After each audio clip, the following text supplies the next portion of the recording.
ભારત જય જાદરા પીર। ગયા પ્રકરણમાં આપણે જોયું કે બે ખૂંખાર હાવજ આપા રતાના જાણે ભક્તો હોય, આપા રતાના જાણે શિષ્યો હોય, એવી રીતે દરેક આજ્ઞાનું માનવીય ભાષા સમજીને એનું પાલન કરતા આપણને દેખાણા। આપા જાદરાની આખી ખાટલી ધ્રુજતી હતી, પરિસ્થિતિ બહુ ખરાબ હતી, અંદરથી એને કોઈ અસ્તિત્વનો ખ્યાલ રહેતો નતો, હું ક્યાં છું, ક્યાં હું છે, કાંઈ કોઈ પ્રકારની જાણે હાવ શૂન્ય અવકાશ થઈ ગયો। અને આપા જાદરાને એમ થઈ ગયું કે ઓહો, મામા કેવડા મોટા સમર્થ છે, આ હાવજ જેની એક ખાલી ત્રાડ પડે તો હાથી પડી જાય, આટલી બધી ભયંકરતા અને આ હિંસક જનાવર એકદમ જાણે ભગત હોય અને એના મામાના જાણે શિષ્ય હોય એવી રીતે આ બધું જોઈ રહે છે। કાંટો કાઢ્યો, ગંગારામને પીડા મુક્તિ થઈ એટલે આ ભારતાએ અગ્નિને થોડોક વધારે તેજ કરીને પ્રકાશ વધાર્યો અને પાછા હાવજને કહેવા લાગ્યા કે હવે ભણ્યું સત્સંગ કરવો છે ને, નરસંગ। એટલે એમ બોલી અને ઓરડીમાં જઈ અને એક તારો લાવ્યા રામસાગર, અને પછી ગંગા સતી, પાનબાઈ, નરસિંહ મહેતા અને મીરા, આવા બધા ભક્તોની સરવાણીઓ વહેવા લાગી। આપા રતાની આંખની અંદર પણ આંસુની ધારાઓ થતી હતી। આપા જાદરા આ બધું જોવે છે।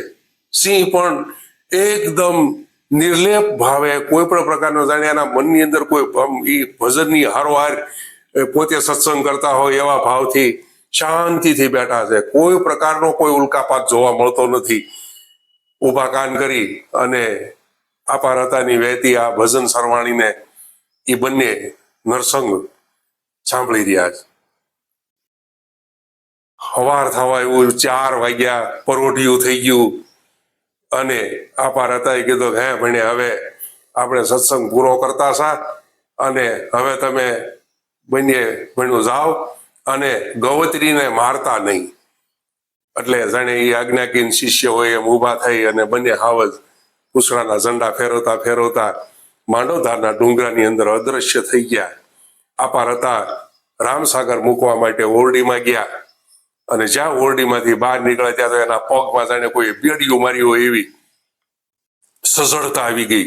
જોયું તો આપો જાદરો પગમાં પડેલો, બે પગ પકડી લીધા, એવા સખત પકડ્યા કે મામા હલી ચલી ન શકે।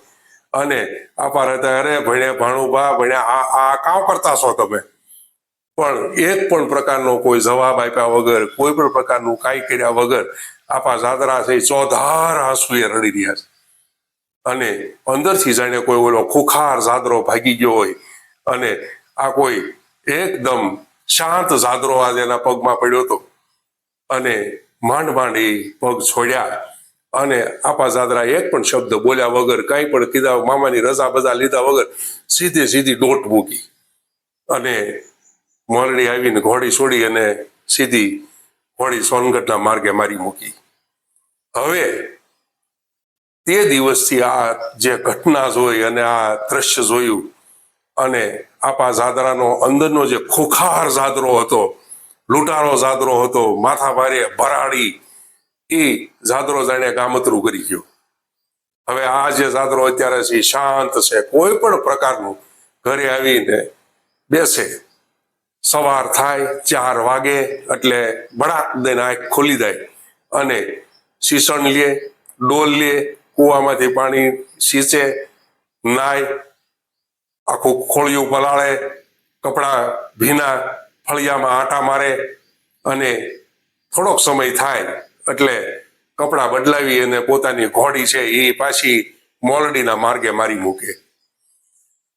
મોલડી આવે વહેલી સવારમાં અને એ ઘોડી ત્યાં આવે એટલે ડાબલા સંભળાય અને ત્યાં હીક દે એટલે આપા રતા છે એ ડેલીની બારી ખોલે અને આપા રતાનું મુખ દર્શન થઈ જાય એટલે વળી પાછી ઘોડીને વીજળી વેગે પાછી મારી મૂકે। અને હવે એ ઘોડીની ચાલની અંદર કોઈ પ્રકારની અરાજકતા જોવા મળતી નથી, કોઈ પ્રકારનું એમાં કોઈ બીજો ભાવ જોવા મળતો નહીં. શાંતિથી એકદમ ઘોડી ધીમે ધીમે ધીમે ધીમે હાલી જાય અને વળી પાછું સોનગઢ આખો દિવસ બેસી રહે, કોઈ સાથે કાંઈ બોલવા પડવું નહીં, પૂછો એનો જવાબ આપે.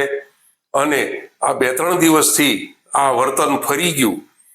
કોઈ પ્રકારની રંજાડ નહીં, કોઈને કાંઈ કહેવાનું નહીં, જે કાંઈ ખાવાનું આવે એ ખાઈ લેવાનું, કોઈને કાંઈ ચીંધવાનું, કોઈને ખીજા જાણે આ ઈ જાદરો છે જ નહીં. એટલે આ માકબાઈને થોડીક મનની અંદર શંકાઓ જાગવા લાગી કે આ મોલડી જી આવે છે, જી આવ્યા અને ત્યાર પછી આ સુધારો થઈ ગયો. એટલે સુધારો થયો છે કે મારા બાપુએ એને કાંઈ એવો ઠપકો દીધો છે કે જેથી કરીને મારી કોઈ એવી અપેક્ષા નહોતી કે આ હાવ ભગત થઈ જાય, પણ કેવો ઠપકો કદાચ દેવાઈ ગયો છે કે એનું કાંઈ એને ખોટું લાગી ગયું છે કે મારા બાપુએ કોઈ સાધુને બોલાવીને આની ઉપર કોઈ કામણ કર્યા છે કે હું છે, મને કાંઈ સમજાતું નથી. પૂછે કે તમને શું થયું છે, તો કે કાંઈ નહીં, બસ હું ક્યાં તમને કોઈને કાંઈ કહું છું, હું કાંઈ બોલું છું. એટલે આ વધારે મૂંઝાય છે.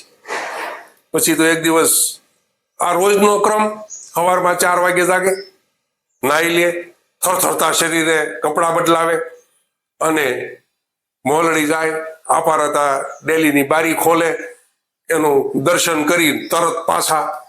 હવે એ ઘોડીની હાલ ફરી ગઈ છે. આપો જાદરો એ ઘોડીને હાંકતા નથી, ડચકારતા નથી, ઠેબુ મારતા નથી. ઘોડી એની રીતે વ્યવસ્થિત સોનગઢની બજારમાં થઈને થાનથી સીધું મોલડી.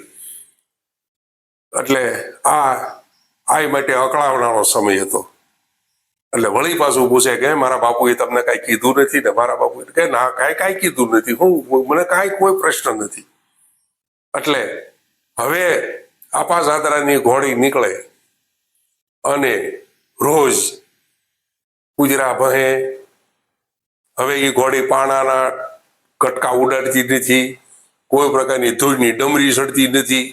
માણસો જાગી જાગી જોવે, જાદરાનું જાણે પૂતળું બેઠું હોય ઘોડી ઉપર, એમ કોઈ પણ પ્રકારની કોઈને કાંઈ કહેવાનું નહીં, કોઈ પણ ઘોડીની ગતિમાં કોઈ વધઘટ નહીં.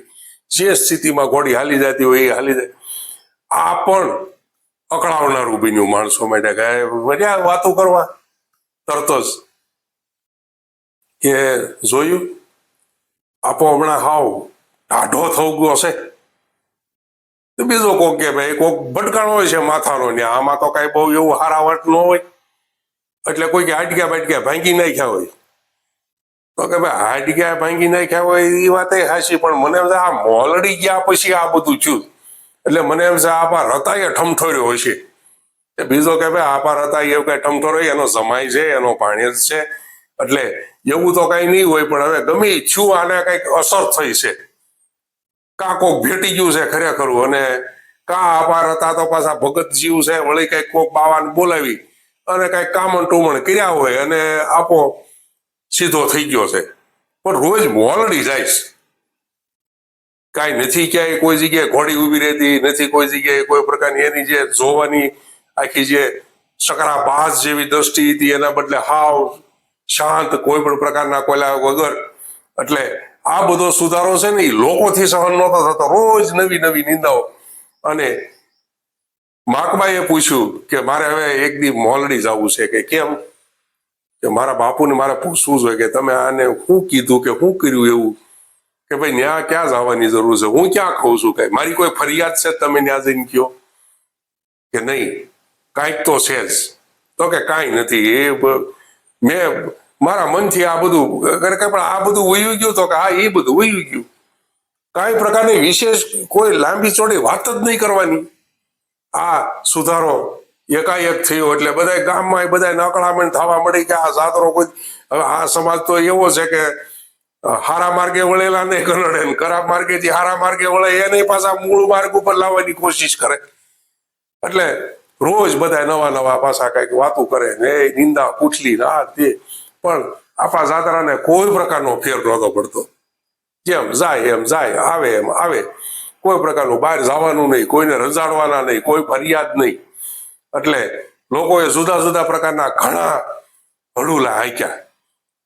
જય હિન્દ, જય ભારત, જય જાદરા પીર.